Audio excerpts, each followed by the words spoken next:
मन नारायण नारायण नारायण भज मन नारायण नारायण नारायण श्रीमन नारायण नारायण नारायण भज मन नारायण नारायण नारायण श्रीमन नारायण नारायण नारायण।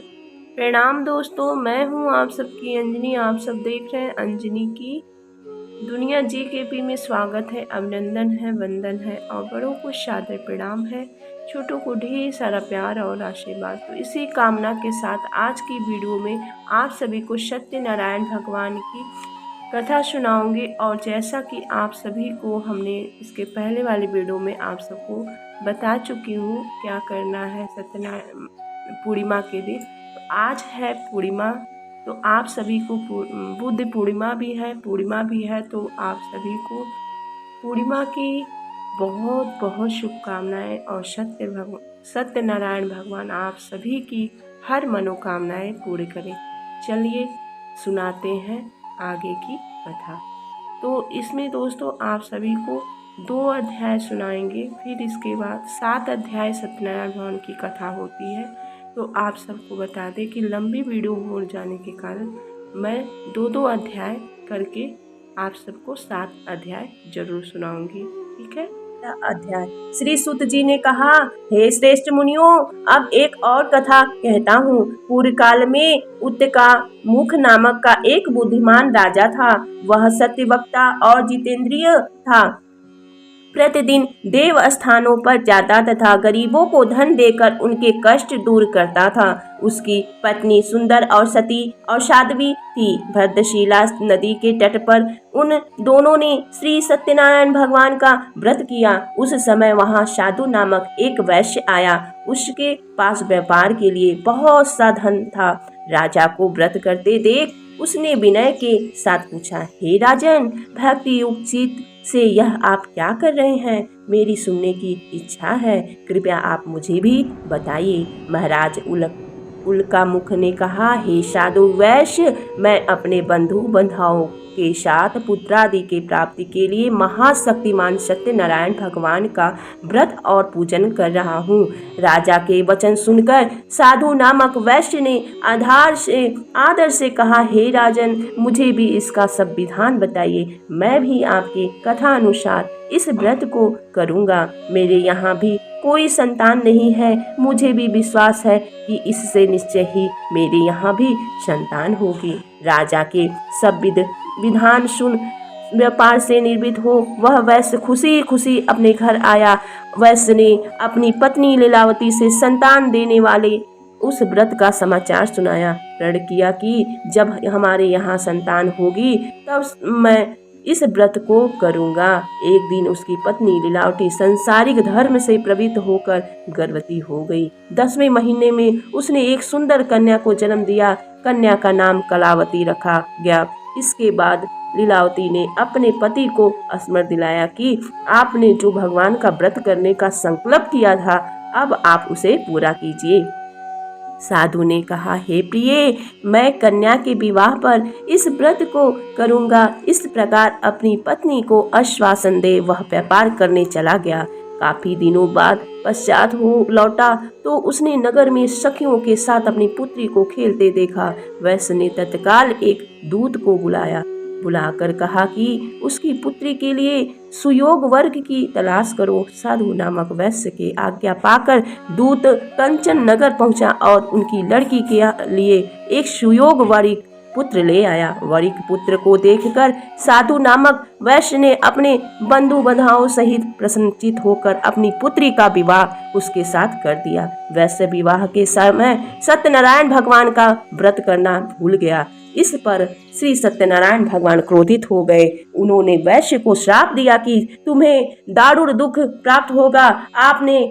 आपने कार्य में कुशल साधु नामक वैश्य को जमाता सहित नाव को लेकर व्यापार करने के लिए समुद्र के समीप स्थित रत्नसारपुर नगर में गया। दोनों ससुर जमाही चंद्रकेतु राजा के नगर में व्यापार करने लगे। एक दिन भगवान सत्यनारायण की माया से प्रेरित एक चोर राजा का धन चुराकर भाग जाता था। राजा के दूतों को अपने पीछे आते देखकर चोर ने घबराकर राजा के धन को उसी नाव में चुपचाप रख दिया जहां वे ससुर जमाई ठहरे थे। ऐसा करने के बाद वह भाग गया। जब दूतों ने उस साधु वैश्य को पास राजा के धन को रखा देख तो ससुर जमाता दोनों को बांध कर ले गए और राजा के समीप जाकर बोले, हम ये 2 चोर पकड़ कर लाए हैं, कृपया बताएं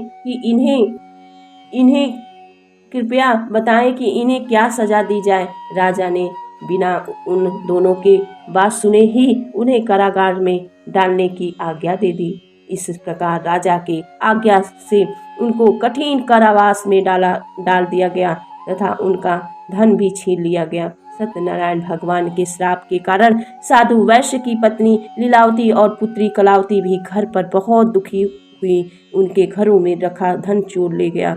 एक दिन शारीरिक और मानसिक पीड़ा तथा भूख प्यास से अति दुखित हो भोजन के चिंता में कलावती एक ब्राह्मण के घर गई। उसने ब्राह्मण को सत्यनारायण भगवान का व्रत करते देखा। उसने कहा, सुनिए, तथा प्रसाद ग्रहण कर रात को घर आई। माता ने कलावती से पूछा, हे पुत्री, तू अब तक कहाँ रही और तेरे मन में क्या है? कलावती बोली, हे माता, मैंने एक ब्राह्मण के घर श्री सत्यनारायण भगवान का व्रत होते देखा है। कलावती ने वचन सुनकर लीलावती ने सत्यनारायण भगवान की पूजन की तैयारी की। उसने परिवार और बंधुओं सहित श्री सत्यनारायण भगवान का पूजन और व्रत किया और वर मांगा कि मेरे पति दामाद शीघ्र ही घर वापस लौट आए। साथ ही भगवान से प्रार्थना की, हम सबका अपराध क्षमा करो। श्री सत्यनारायण भगवान इस व्रत से संतुष्ट हो गए। उन्होंने राजा चंद्रकेतु को स्वप्न में दर्शन देकर कहा, हे राजन, जिन दोनों वैश्यों को तुमने बंदी रखा है वे निर्दोष हैं, उन्हें प्रातः ही छोड़ दो, अन्यथा मैं तेरा धन राजपुत्र आदि सब नष्ट कर दूंगा। राजा से ऐसे वचन कहकर भगवान अंतर्ध्यान हो गए। प्रातःकाल राजा चंद्रकेतु ने सभा में सबको अपना स्वप्न सुनाया और सैनिकों को आज्ञा दी कि दोनों बालिक पुत्रों को कैद से मुक्त कर सभा में लाया जाए। दोनों ने आते ही राजा को प्रणाम किया। राजा ने उनसे कहा, हे महामुनियों, तुम्हें भविष्य में ऐसा कठिन दुख प्राप्त हुआ है, अब तुम्हें कोई भय नहीं है, तुम मुक्त हो। ऐसा कहकर राजा ने उनको नए नए वस्त्र भूषण पहनाया तथा उनका जितना धन लिया था उसने दुना लौटाकर आदर से विदा किया। दोनों वैश्य अपने घर चल दिए। से बोलिए सत्यनारायण भगवान की जय। तीसरा अध्याय समाप्त हुआ। 5वां अध्याय। सुत जी बोले, हे ऋषियों, मैं और भी कथा सुनाता हूँ, उसे भी ध्यान पूर्वक सुनो। प्रजापालन में लीन तुंगध्वज नामक का एक राजा था। उसने भी भगवान का प्रसाद त्याग कर बहुत ही नुकसान किया। एक बार वन में जाकर वन्य पशुओं को मारकर वह बड़ के पेड़ के नीचे आया। वहां उसने ग्वालों को भक्ति भाव से अपने बंधुओं सहित सत्यनारायण भगवान का पूजन करते देखा। अभिमानवश राजा ने उन्हें देखकर भी पूजा स्थान में नहीं गया और न ही उसने भगवान को नमस्कार किया। ग्वालों ने राजा को प्रसाद दिया, लेकिन उसने वह प्रसाद नहीं खाया और प्रसाद को वहीं छोड़कर अपने नगर को चला गया। वह नगर में पहुंचा तो वहां सब कुछ तहस नहस हुआ पाया था। वह शीघ्र ही समझ गया कि यह सब भगवान ने ही किया है। वह दोबारा ग्वालों के पास पहुंचा और विधि पूर्वक करके प्रसाद खाया और श्री सत्यनारायण भगवान की कृपा से सब कुछ पहले जैसा हो गया। दीर्घकाल तक सुख भोगने के बाद मरणोपरांत उसने स्वर्ग लोक की प्राप्ति हुई। जो मनुष्य परम दुर्लभ इस व्रत को करेगा तो भगवान सत्यनारायण की अनुकंपा से उसे धन्य धान्य की प्राप्ति होगी। निर्धन धनी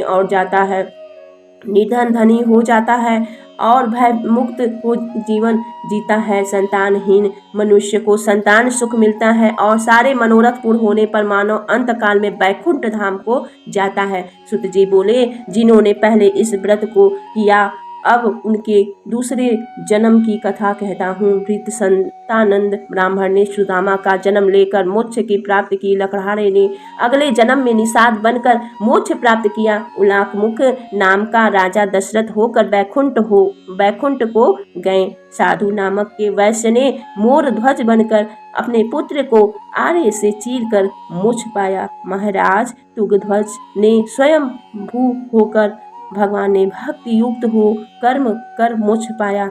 इति श्री सत्यनारायण व्रत कथा का 5वां अध्याय संपूर्णम्।